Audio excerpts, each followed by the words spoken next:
Good morning class. चलिए हम लोग एप्लीकेशन ऑफ डेरिवेटिव का नेक्स्ट एप्लीकेशन पढ़ते हैं। अभी तक हम लोगों ने दो एप्लीकेशन पढ़ लिया था। पहला एप्लीकेशन क्या था, कोई भी फंक्शन इंक्रीजिंग है कि डिक्रीजिंग है, वर्धमान है कि ह्रासमान है, ये पता लगाने के लिए। और दूसरा जो हमारा एप्लीकेशन था वो था कैसे रेट ऑफ चेंज निकालेंगे, मतलब वॉल्यूम दिया था या तो एरिया दिया था तो उसका रेट ऑफ चेंज कैसे निकालेंगे, जो भी क्वांटिटी दी है उसका रेट ऑफ चेंज निकालने का तरीके से, मतलब किस तरीके से डेरिवेटिव यूज़ करके हम लोग यूज़ कर सकते थे। अब हम निकालेंगे कि कोई अगर लाइन दी हुई है, लाइन नहीं दी है, अगर मान लीजिए लाइन अगर कोई जैसे समझें इक्वेशन ऑफ लाइन जनरल हम लोग जानते हैं, पढ़ चुके हैं 11 में। इक्वेशन ऑफ लाइन क्या होती है, अगर m स्लोप है, कोई भी लाइन किस पॉइंट से पास कर रही हो, x0 और y0, हम लिख नहीं रहे हैं, बस सुनते रहिए कि x0 y0 क्या। इक्वेशन ऑफ लाइन कब, जब वो x0 और y0 या x0 y0 कह दें, कुछ भी कह दें, इससे पास कर रही हो और उसका स्लोप क्या हो, m हो। स्लोप को हम लोग और क्या कहते हैं हिंदी में, एक मिनट देखें, प्रवणता यहाँ लिख दे रहे हैं, कन्फ्यूज़न नहीं होनी चाहिए। तो इक्वेशन ऑफ लाइन क्या होती है, y minus y not is equal to m x minus x not, ये तो हमें पता है। तो अगर हमें कोई इक्वेशन दी हुई है लाइन की, उससे स्लोप निकालना है, स्लोप प्रवणता निकालनी है, तब हम लोग डेरिवेटिव का यूज़ कैसे करेंगे। और प्रवणता निकालनी है तो लाइन का इक्वेशन कैसे निकालेंगे, इसमें हम लोग देखेंगे, इस चैप्टर में यही देखेंगे कि स्लोप का और डेरिवेटिव का क्या रिलेशन है। जैसे कि हम लोग जानते हैं dy अपॉन डी एक्स वही एफ डैश एक्स। पहले ये बता दें, मान लें y किसी लाइन को रिप्रेजेंट कर रहा है, y इक्वेशन दिया हुआ है जिसमें y किसी लाइन को रिप्रेजेंट कर रहा है, या f ऑफ y को हम लोग f ऑफ x भी लिख सकते हैं। तो जो उसका डेरिवेटिव निकालेंगे y का, f ऑफ x, वो क्या बताता है, उस टेंजेंट लाइन का स्लोप बताता है। उस टेंजेंट लाइन का मतलब स्पर्श रेखा का स्लोप बताएगा। स्लोप अगर याद हो तो एक बार हम रिकॉल कर दें, स्लोप क्या होता है, किसी भी कर्व का, कोई भी लाइन, कोई कर्व दिया हो, अगर हम कर्व के रेस्पेक्ट में स्लोप बता दे रहे हैं, अगर कोई कर्व मान लीजिए y या f जो भी ले ले, अगर कर्व ये दिया हुआ है, अगर इस पॉइंट पे हमें स्लोप बताना है, हर पॉइंट पे एक एक स्लोप होते हैं ना, इस पॉइंट पे स्लोप बताना है तो स्लोप क्या बोलता है, उस पॉइंट पे टेंजेंट लाइन जो बना रहे हैं, टेंजेंट लाइन बनाएंगे, टेंजेंट लाइन तो नहीं ना बताना होगा, टेंजेंट और नॉर्मल लाइन क्या होती है नहीं पता हो तो एक बार जाके देख लेंगे। टेंजेंट लाइन अगर बना रहे हैं तो वो positive x axis, positive x axis क्या है, ये है, ये तो नेगेटिव एक्स एक्सिस है। तो पॉजिटिव एक्स एक्सिस से वो कितना एंगल बना रहा है, थीटा बना रहा है। तो स्लोप क्या होगा इस कंडीशन में, स्लोप ऑफ टेंजेंट लाइन,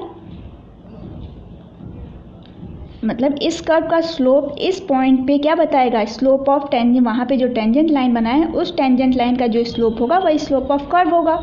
तो वो क्या होगा, tan of theta. Slope of tangent line क्या होगा, tan ऑफ थीटा, और थीटा क्या होगा, पॉजिटिव एक्स एक्सिस से कितना एंगल बना रहा है। तो यहाँ तक तो ये पुराना कोर्स था, तो ये हम बस रिकॉल करा दिए हैं।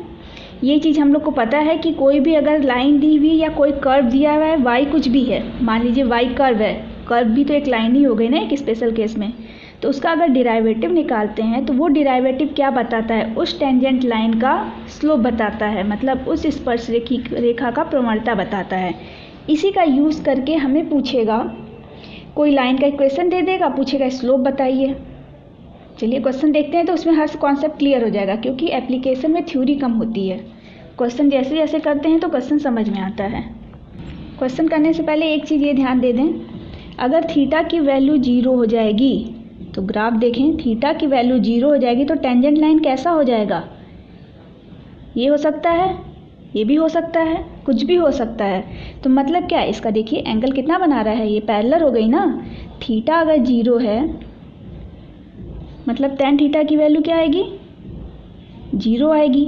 मतलब स्लोप उसका क्या होगा, 0। तो किसी लाइन का स्लोप 0 होगा, मतलब वो लाइन क्या है, पैरेलल है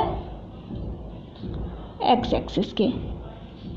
तो कभी भी पूछेगा कि, ये पॉइंट नोट कर लेंगे नोट में, कभी भी पूछेगा किसी लाइन का इक्वेशन बताइए, कोई लाइन का इक्वेशन दिया है, किस कंडीशन में वो एक्स एक्सिस से पैरेलल होगी। तो एक्स एक्सिस में पैरेलल होने के लिए उसका स्लोप 0 होना चाहिए। अगर थीटा इज इक्वल टू π/2 हो, मतलब tan theta is equal to infinity आ जाएगा।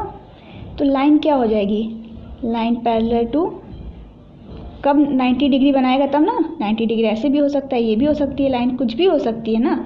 तो वो सारी लाइन जो पैरेलल हो किससे, एक्स एक्सिस से, उसका स्लोप क्या होगा, π/2, मतलब tan थीटा की वैल्यू इन्फिनिटी होगी। लेकिन यहाँ पे नोट करें अगर कोई इसका जो नॉर्मल होगा वो तो एक्स एक्सिस के पैरेलल होगा ना। अगर इस पॉइंट में नॉर्मल देखें तो वो तो एक्स एक्सिस के पैरेलल हुआ, इसका नॉर्मल इस पॉइंट पे देखें तो वो भी एक्स एक्सिस के पैरेलल हुआ। तो कोई भी इक्वेशन इन्फिनिटी से कभी बनता है, इन्फिनिटी से तो नहीं ना बनता है। कभी पूछे कि क्या कंडीशन होगी कि लाइन पैरेलल हो एक्स एक्सिस के, तब हम क्या करेंगे, tan theta is equal to infinity ना लेके उसके नॉर्मल का इक्वेशन निकालेंगे। क्या निकालेंगे, उसका नॉर्मल पैरेलल होना चाहिए, मतलब slope of normal line is equal to 0। Normal line कितना एंगल, जब ये बना रहा है 90 डिग्री तो नॉर्मल लाइन तो 0 डिग्री बनाएगा ना, मतलब उसकी tan थीटा की वैल्यू क्या होगी, 0 होगी। तो ये कंडीशन हम लोग लेके सॉल्व करेंगे, क्योंकि इन्फिनिटी से कोई इक्वेशन नहीं बनती है। तो इस पर हम एक क्वेश्चन कराएंगे, तो फिर से हम इस पॉइंट पे आएंगे और रिकॉल करके एक बार और ये कॉन्सेप्ट क्लियर करा देंगे। तो चलिए, जिनको ये नहीं समझ में आया ये हम समझा देंगे। ये पहला तो समझ में आ गया होगा, दूसरा समझने में प्रॉब्लम हुई होगी। और दूसरा एक पॉइंट और याद दिला दे रहे हैं, स्लोप ऑफ नॉर्मल लाइन, मतलब अभिलंब का जो प्रवणता है वो क्या होती है, normal double m -1 upon slope of tangent line. तो सारा हम पूरा 10th से लेके पूरा 11 दोनों रिकॉल कर दिए। ये 10th में पढ़ा होगा आप लोगों ने, ये सब 10th में पढ़ा है, लेकिन एक बार रिकॉल कर दिए कि याद ना हो तो आगे कॉन्सेप्ट समझ में आए। तो चलिए आगे बढ़ते हैं, क्वेश्चन देखते हैं। जितने पॉइंट बताए हैं सब पर एक एक क्वेश्चन करा देंगे तो कॉन्सेप्ट आपका क्लियर हो जाएगा। तो ये कह रहा है कि कोई इक्वेशन दी हुई है, क्या दी हुई है, ये एक्स, हमें लाइन की अगर जैसे देखिए यहाँ अगर कोई लाइन दिया रहता था तो x का पावर क्या होता था, 1 होता था, x का y का भी पावर 1 होता था दोनों का। तो हम लोग m उसको इस फॉर्म में ला के उसका स्लोप हम लोग निकाल लेते थे। लेकिन अगर ये स्क्वायर है, ये स्क्वायर क्यूब है, तब तो वो कर्व हो गया ना। किसी कर्व के बारे में हम लोग निकालें ना स्लोप, अगर लाइन का हम लोग निकालना था तब तो इस तरीके से निकाल लेते। लेकिन ये जो कर्व दिया हुआ है, कर्व x3x⁴ माइनस x, ये बोल रहा है कि हमें स्लोप बताना है किस पॉइंट पे, x इज इक्वल टू, इतना चेक कर लें, x इज इक्वल टू 4, जहाँ x इज इक्वल टू 4 हो वहाँ पे ये क्या बताना है, इस कर्व का स्लोप बताना है। तो जैसा कि मैंने ऊपर बताया, किसी कर्व का स्लोप किसी पॉइंट पे कैसे होता है, उस पॉइंट पे उसका टेंजेंट लाइन निकालेंगे। टेंजेंट लाइन का स्लोप जो होगा वही उस कर्व का स्लोप होगा उस पॉइंट पे। तो किसी टेंजेंट लाइन का स्लोप कैसे निकलता है, अभी ऊपर बताया था। देखिए पूरा पॉइंट हम एक बार रिकॉल और कर रहे हैं। स्लोप क्या, जो भी इक्वेशन दी है उसका डेरिवेटिव निकालें, वही उसका स्लोप बताएगा। तो चलिए इसका डेरिवेटिव निकाल देते हैं। dy/dx, जिसका फंक्शन रहेगा उसी के रेस्पेक्ट में निकलेगा। dy/dx 3×4 = 12, x के पावर क्यूब -1। ये क्या है, ये क्या है, स्लोप, ये इस कर्व का स्लोप है। लेकिन जनरल स्लोप दिया है, टेंजेंट कोई भी जनरल टेंजेंट लाइन है, हर पॉइंट पे जब जो x की वैल्यू होगी उस x की वैल्यू पे ये उस टेंजेंट लाइन का स्लोप है। तो यहाँ पे हम लिख सकते हैं स्लोप ऑफ टेंजेंट लाइन, मतलब स्लोप ऑफ स्पर्श रेखा, हम हिंदी लिख नहीं रहे हैं लेकिन हम पढ़ रहे हैं एक तरह से, क्या, प्रवणता, स्पर्श रेखा की प्रवणता किस पॉइंट पे, जब x की वैल्यू 4 है, क्या होगी, dy upon d x is equal to 12 into 4 का क्यूब माइनस 1। इसको सॉल्व कर दें। इसको सॉल्व करेंगे तो इक्वेशन, अब हम ये मल्टीप्लिकेशन नहीं करने जा रहे हैं, ये मल्टीप्लिकेशन करके आप लिख लेंगे, क्योंकि इस पे टाइम वेस्ट करने से अच्छा एक क्वेश्चन और आपको बता दें। चलिए इसको करके आप लोग लिख लेंगे। क्वेश्चन नंबर 2 नहीं तो समझ में आ रहा है कि क्या करना हो रहा है। स्लोप निकालने के लिए क्या करना होगा इस कर्व का। तो अब यहाँ पे दिया हुआ है x is equal to a cos cube theta और y की वैल्यू दिया हुआ है a sine cube theta is equal to किस पॉइंट पे स्लोप पूछा है इस कर्व का। इस कर्व के टेंजेंट लाइन का स्लोप पूछा है किस पॉइंट पे, थीटा इज इक्वल टू π/4 पे। ठीक है, इतना ही क्वेश्चन है। लेकिन नहीं, इसके नॉर्मल का स्लोप पूछा है। समझ रहे हैं, स्लोप किसका पूछा है, नॉर्मल लाइन। इस पॉइंट पे जो उसकी नॉर्मल लाइन है उसका स्लोप बताइए। तो पहले कर्व से हम लोग dy अपॉन डी एक्स निकालेंगे, तब ये वाला यूज़ करेंगे -1 upon slope of tangent line. तो पहले dy अपॉन डी एक्स निकालते हैं। तो ये याद होगा, डेरिवेटिव में पढ़ा था कि अगर x y किसी और वेरिएबल का फंक्शन है तो dy अपॉन डी एक्स कैसे निकलता है, dy upon d x dy upon D theta divide by D x upon D theta. तो यहाँ से पुट कर दें dy upon D theta a into sine 3 time of sine square theta sine theta का cos theta, और नीचे कर दें a 3 time of cos square theta cos theta का माइनस साइन थीटा। वैल्यू देख लें, साइन यहाँ से साइन कट जाएगा, यहाँ से कॉस कट जाएगा, तो यहाँ a कट जाएगा, 3 कट जाएगा, तो माइनस बचेगा और यहाँ एक साइन बचेगा और यहाँ एक कॉस बचेगा, मतलब tan थीटा बचेगा। ठीक है, तो अब कह रहा है स्लोप ऑफ नॉर्मल लाइन क्या हो जाएगा तब, slope of normal line -1 upon slope of tangent line. तो -1 अपॉन टेंजेंट लाइन माइनस और नीचे माइनस tan थीटा, मतलब 1 अपॉन tan थीटा। लेकिन पूछा किस पॉइंट पे है, at theta is equal to π/4 पे पूछा है किसी, क्योंकि नॉर्मल लाइन तो हर कर्व पे अलग होगी ना। जैसे कर्व ऐसे बना तो यहाँ पे नॉर्मल लाइन अलग, यहाँ नॉर्मल लाइन अलग, यहाँ अलग, यहाँ अलग, तो जनरल वैल्यू तो ये है। तो जो थीटा की वैल्यू पुट करेंगे जिस पॉइंट पे पूछा है उस पॉइंट पे निकाल लेते हैं। तो tan π/4 की वैल्यू 1 होती है, तो 1 divide by 1 is equal to 1। ठीक है, तो हमारा स्लोप नॉर्मल लाइन का क्या आ गया, 1 आ गया। तो क्वेश्चन, एक टाइप का क्वेश्चन समझ में आया। पहला एप्लीकेशन, कोई भी कर्व दिया रहेगा और किसी पॉइंट पे उसके टेंजेंट लाइन का स्लोप पूछेगा या उसके नॉर्मल लाइन का स्लोप पूछेगा, तो टेंजेंट लाइन का भी बता दिया, नॉर्मल लाइन का भी बता दिया। अब देखिए दूसरा टाइप क्वेश्चन कैसे वो इसका एप्लीकेशन का। चलिए देखिए क्वेश्चन कह रहा है कि हमें वो सारी लाइन की इक्वेशन चाहिए, वो सारी लाइन जिसका स्लोप क्या हो, -1 हो, और उसकी प्रवणता, मतलब वो सारी रेखाओं का समीकरण बताइए जिनकी प्रवणता क्या हो, -1 हो, और क्या कहते हैं स्पर्श रेखाएं, ये जो कर्व दिया हुआ है, ये जो लाइन निकाले उसका स्लोप -1 हो, और इस कर्व का क्या हो, स्पर्श रेखा हो, मतलब इस कर्व का टेंजेंट हो और उसका स्लोप क्या हो, -1 हो।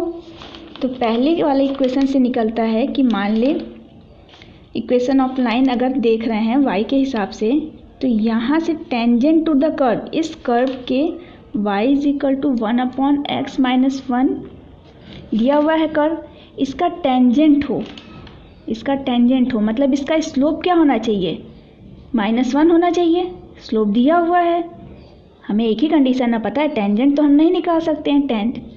टेंजेंट मतलब क्या, लाइन हुआ, और किसी लाइन का इक्वेशन निकालने के लिए हमें कोई एक पॉइंट चाहिए और स्लोप चाहिए। तो स्लोप तो हमारे पास है लेकिन पॉइंट नहीं ना है, तो पहले स्लोप्स को कंपेयर करके पॉइंट निकालने की कोशिश करें। बात समझ रहे हैं। अगर याद हो कि टेंजेंट निकालना है, देखिए इक्वेशन ऑफ लाइन बतानी है, और जो कि कर्व पे क्या हो, टेंजेंट हो।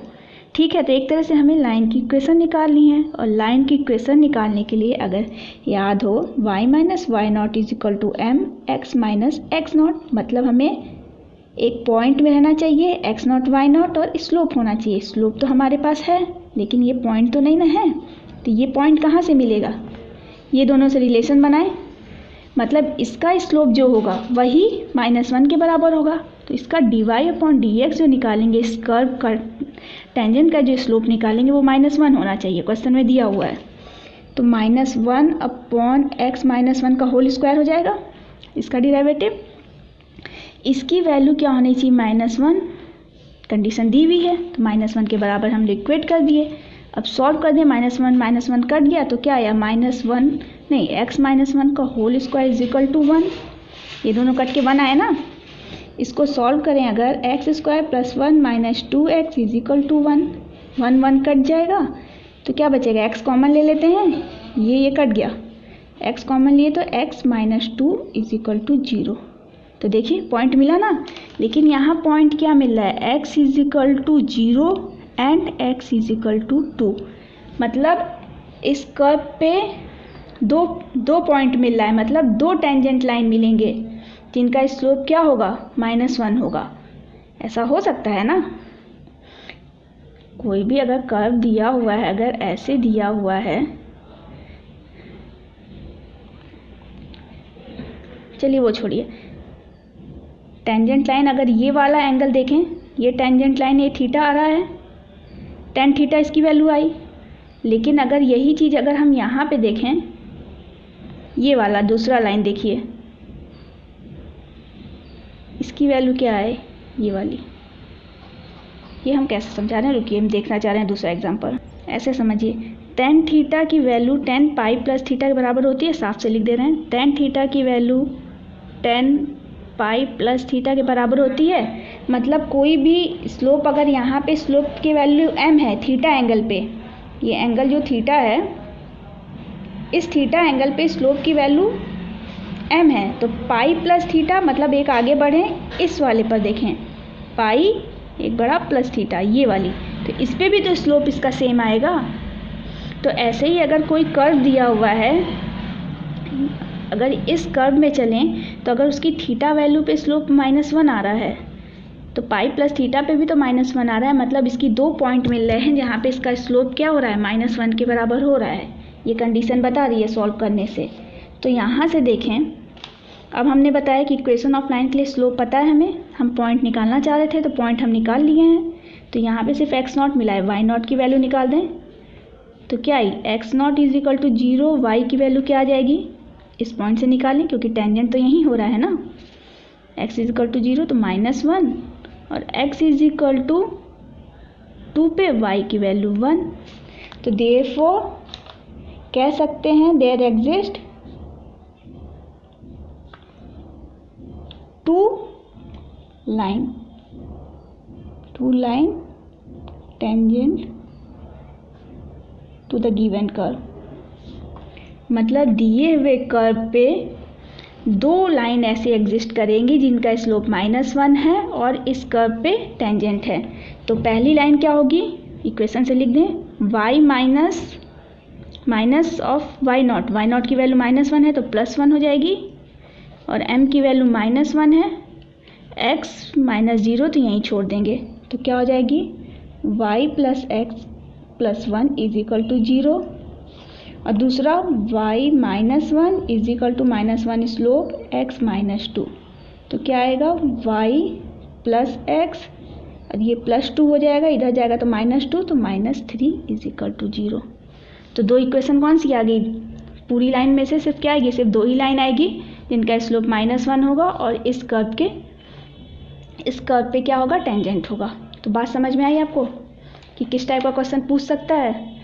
हमारा एम पहले सेट करेंगे, इक्वेशन ऑफ लाइन पूछा, इक्वेशन ऑफ लाइन के लिए हमें स्लोप चाहता है और कोई एक पॉइंट मिल जाए तो हम लिख सकते हैं इक्वेशन ऑफ लाइन, लेकिन यहाँ स्लोप दिया हुआ है।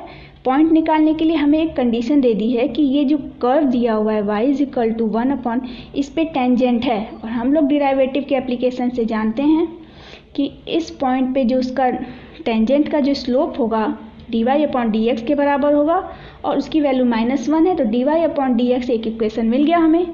dy/dx की वैल्यू दी हुई है, क्या गिवन है यहाँ लिख दें, अगर given dy/dx is equal to -1। अब आराम से निकाल सकते हैं, एक इक्वेशन मिल गई, एक्स वाई की वैल्यू मिल गई, इक्वेशन ऑफ लाइन हमारी बन गई। तो चलिए नेक्स्ट क्वेश्चन करते हैं। इस टाइप के क्वेश्चन हम हर टाइप का एक क्वेश्चन करा रहे हैं, इसके 3-4 क्वेश्चन दिए होंगे, वो प्रैक्टिस करेंगे तो आपका कॉन्सेप्ट एकदम क्लियर हो जाएगा। नहीं समझ में आएगा तो एक बार पूछ लीजिएगा। चलिए क्वेश्चन दूसरा देखते हैं। क्वेश्चन हमें याद नहीं आ रहा है क्या है, हम बस लिख दे रहे हैं x²/9 + y²/16 is equal to 1। ये दिया हुआ है, इक्वेशन दिया हुआ है, ठीक है। इस इक्वेशन एक मिनट, इस इक्वेशन में कह रहा है हमें क्या फाइंड करना है, कह रहा है इक्वेशन ऑफ लाइन बताइए जो क्या हो, एक्स एक्सिस के पैरेलल हो, और दूसरा पूछ रहा है इक्वेशन ऑफ लाइन बताइए जो वाई एक्सिस के पैरेलल हो। तो जैसा कि मैंने बताया था, फिर से एक बार रिकॉल करा दे रहे हैं, एक्स एक्सिस के पैरेलल हो, जनरल मान लीजिए ये मान लें, तो उसका स्लोप क्या होगा, डेरिवेटिव पढ़ रहे हैं तो उसका एप्लीकेशन यूज़ करें। तो स्लोप बताता है कि थीटा की वैल्यू 0 होनी चाहिए, मतलब tan थीटा की वैल्यू 0 होनी चाहिए, मतलब उसका जो डेरिवेटिव है, एक तरह से देखें dy/dx की वैल्यू 0 होनी चाहिए। कोई इक्वेशन यहाँ दिया हुआ इक्वेशन दिया है कर्व का, बोल रहा है कि equation of line, tangent line बताना है ना, इक्वेशन ऑफ टेंजेंट लाइन जो क्या हो, इस कर्व ये एक्स एक्सिस के पैरेलल हो। तो एक्स एक्सिस के पैरेलल हो तो उसके लिए हमने बताया था कि स्लोप क्या होना चाहिए, उसका 0 होना चाहिए, मतलब स्लोप ऑफ टेंजेंट लाइन 0 होनी चाहिए। तो dy/dx की वैल्यू 0 होनी चाहिए। तो यहाँ से पहले dy/dx निकालते हैं, तो 2 time of x/9 plus 2 time of y 16, y का आगे चेन रूल से dy/dx इज इक्वल टू 1।